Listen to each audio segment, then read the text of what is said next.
If you own an STR in Big Bear and you haven't looked at the updated fine structure yet, you are already at risk. The city of Big Bear just restructured how they enforce short-term rental violations. And I'm not talking about minor adjustments. Quiet hour enforcement, trash compliance, parking, occupancy. All of it has been tightened with new dollar amounts attached to it. And the number that's getting attention is this: $1,500 on your first violation. Not a warning, not a second chance. The very first documented complaint that meets their new criteria can cost you $1,500. Here's what's changed and what you need to know right now. I'm Rachael Smith, broker in Big Bear, and I've been working with STR owners and investors up here for years, helping them buy, position, and protect these properties too. And I want to be clear about something before we go further. The rules around STRs in Big Bear have always been stricter than people expect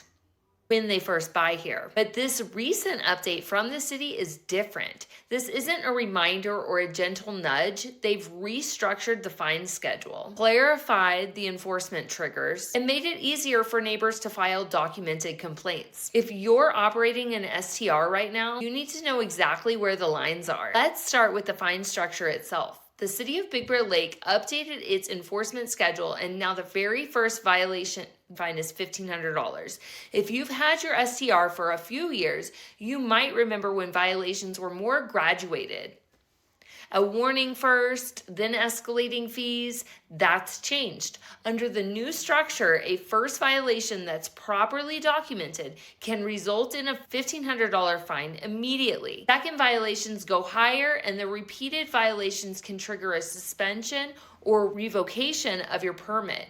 The city has made it easier for neighbors and compliance officers to generate those documented complaints. They can submit them through an online portal with timestamps, photos, and recorded audio if the complaint involves noise. If you're managing your STR remotely through a co-host, a management company, or automated messaging, make sure whoever is handling your property actually knows what the current thresholds are. A co-host who gives your guests the old quiet hour window is setting you up for a fine that you won't see coming until it hits your inbox. The quiet hour rules are where most STR fines originate, and they've been clarified.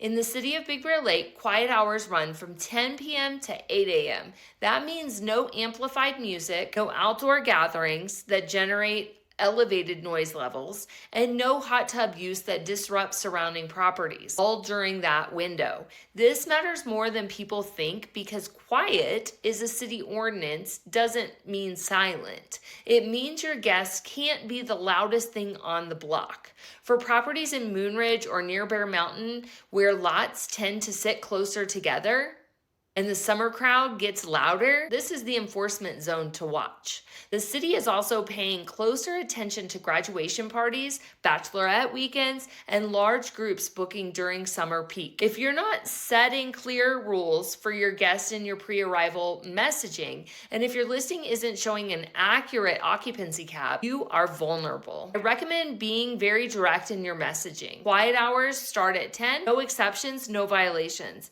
Affect your ability to keep your permit. Trash compliance is the second most common citation source, and it's one that people consistently underestimate. The city's updated rules include requirements around bin placement, timing, and the condition of the area around your cans. This is especially relevant in areas like Sugarloaf and Big Bear City, where trash pickup schedules and neighborhood density make compliance more visible. Here's the core issue. When your guests check out on a Sunday and your next guest checks in on a Monday and the trash pickup isn't till Wednesday, you have a gap. Overfilled bins left at the curb for extended periods, garbage that spills out, or waste that accumulates in the side yard during a heavy booking week. All of that creates citations. The solution most serious STR operators are using is a local property manager or a post-checkout cleaning service that includes trash management as part of their checklist.